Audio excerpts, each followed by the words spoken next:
The Purves Dynasphere was one of the most extraordinary experiments in automotive history. Its creator, Dr. John Purves, questioned the very foundations of vehicle design, the number of wheels, the method of transmission, and the shape of the machine. Instead of the classic layout, he created a vehicle that was itself a giant wheel, with the driver placed at its center. His idea was ahead of its time and caused astonishment wherever it appeared.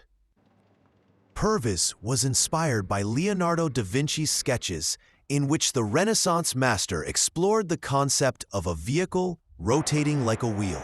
From this, the Englishman developed a series of prototypes called the Dinosphere, later affectionately dubbed the Jumbo. Variants varied in size, power, and seating capacity, from single-seat electric models to enormous 8-seater designs powered by combustion engines producing only 2.5 horsepower.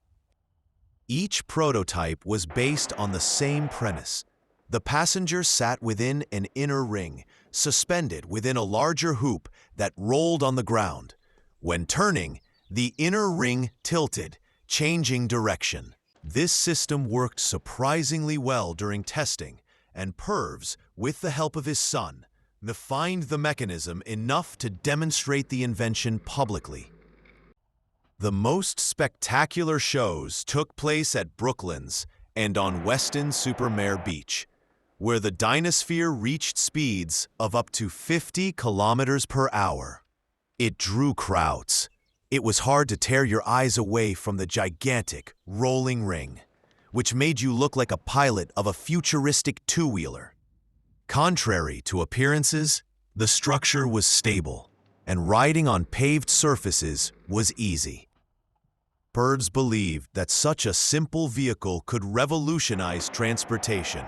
Fewer moving parts, lower production costs, minimal energy consumption, and an aerodynamic design. His vision was for the Dinosphere to become a cheap, practical means of transportation that ordinary citizens could purchase.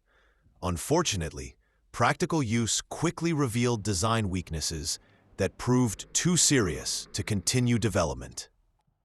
The Dinosphere's biggest problem was a phenomenon later dubbed gerbling. Under heavy braking or sudden acceleration, the cabin could slide along the inner ring, causing the entire vehicle to tilt sharply or even roll over. This made driving unpredictable and potentially very dangerous. The vehicle required incredible precision from the driver. The design also performed poorly on uneven surfaces. Sandy or soft surfaces caused excessive deflection or vibration of the outer rim, making it difficult to maintain stability. Braking was also problematic. Stopping the enormous wheel required considerable space and could lead to uncontrolled rotation of the inner cabin. This significantly limited the vehicle's practicality.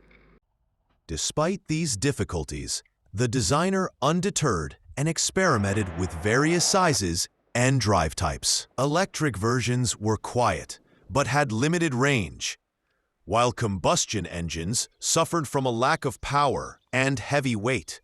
Some models weighed as much as 450 kilograms and stood as much as 3 meters tall. Purves tried to convince investors and the public that his invention could be further improved. Although the Dinosphere garnered press attention and caused a sensation at shows, its fate was sealed. The automotive world was moving in a completely different direction, towards more practical, comfortable, and predictable vehicles. The risks involved in operating the Dinosphere and the lack of real practical advantages meant that no one wanted to invest in the project's development. Fascination with its original design quickly gave way to a dispassionate assessment of its technical capabilities. After John Purves's death in 1952, the invention faded into oblivion, but never entirely. To this day, the Dinosphere remains an icon of creativity, bold thinking, and the courage to break the mold.